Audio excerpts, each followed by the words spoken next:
یکی از رفیقام رفته بود یه جایی برای استخدامی. این سوالو گذاشته بودن جلوش، بهش گفته بودن بیا اینا رو برامون تفکیک کن و داخل این جدول قرار بده. خب اومده بود یکی یکی نوشته بود حسین حسینی تهران و مثلا 1365 که این اشتباهه. کار حرفه‌ای که اونا ازت میخوان اینه که بیای محدودت رو انتخاب کنی، از تب دیتا گزینه تکست تو کالمز رو بزنی. این جدول برات باز میشه، این پنجره در واقع برات باز میشه.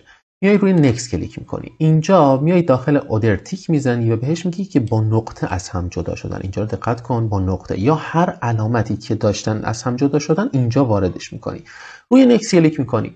حالا ببینید اینجا برای من تفکیک شدن. توی این قسمت میام این گزینه رو میزنم، این سلول رو انتخاب میکنم که اینجا برام واردشون کنه و فینیش میزنم و اوکی. ببینید برای من به صورت کامل و دقیق تفکیک شد. به همین راحتی. دقت داشته باشید که با یک سوالات ساده‌ای به چالشتون نکشن و بتونید خیلی راحت آزمونتون رو قبول بشید. موفق باشید.